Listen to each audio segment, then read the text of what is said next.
All right, so today we're walking through this 4-day sweep overview, and I want to slow this down a little because a lot of people rush this process, and that's usually why it doesn't work for them. This isn't about clicking buttons fast, it's about setting the file up correctly. So when you challenge items, the system has no choice but to respond. The first thing you'll notice in this guide is that it starts with freezing bureaus, and this part is not optional.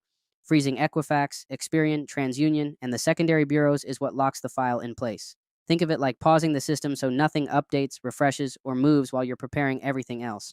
You'll also see it talks about freezing secondary databases like LexisNexis, Innovis, SageStream, and ChexSystems. These databases feed information into the bigger systems.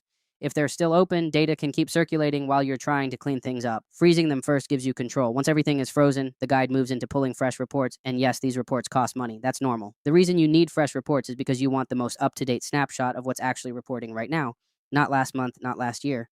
Accuracy matters here. As you scroll, you'll see it explains how to organize negative items in your notes.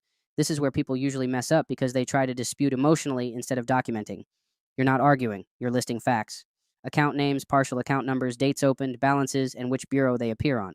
That organization is what makes the next step powerful. Now, this part right here is extremely important, so I'm going to say it clearly. You must have your social security card, not a screenshot, not a blurry photo, not I'll find it later. You need the actual social security card because it's one of the core documents that gives this process weight. Without it, everything downstream becomes weaker.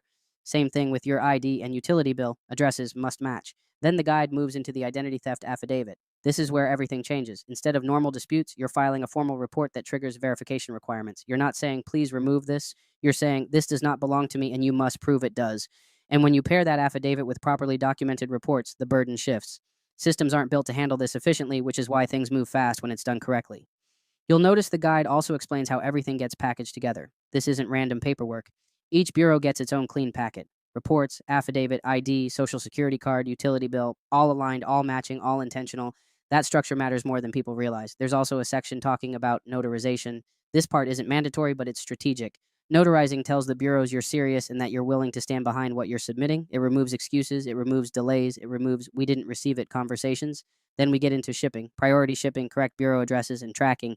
This is important because timelines don't start when you mail it, they start when they receive it. Once they receive it, the clock is running, and this is where people usually get surprised. When everything is prepared correctly, reviewed correctly, and submitted correctly, things don't drag on for months. Results start showing up fast because the process is procedural, not emotional. This guide you're looking at is the overview. It explains the flow, the logic, and the order of operations. The exact wording, templates, formatting, and updated execution steps are inside the Patreon because that's where we keep things current and clean. So if you're watching this and thinking, okay, now I actually understand what's happening, that's the point. This isn't magic. It's structure, timing, and documentation. And if you want the full breakdown, the templates, the updated methods, the exact formatting, and how to avoid common mistakes, the Patreon link is in the description. And if you ever get stuck or need clarification, our Discord is there too. And real quick, I want to clear something up about the Patreon because I know people always ask about this. When you join the Patreon and you've been a member for at least 2 months, you're not just getting the guides and walkthroughs, you'll also qualify for one free sweep per month. That means after your 60 days as a Patreon member, every month you're eligible to have a sweep done for you without paying extra for it. It's included as part of being in the community. So some people join just for the information, some people join because they want help running the process, and some people join because they want both. Either way, the Patreon is where the full system lives, the guides, the updates, and the monthly sweep benefit once you're past that initial period.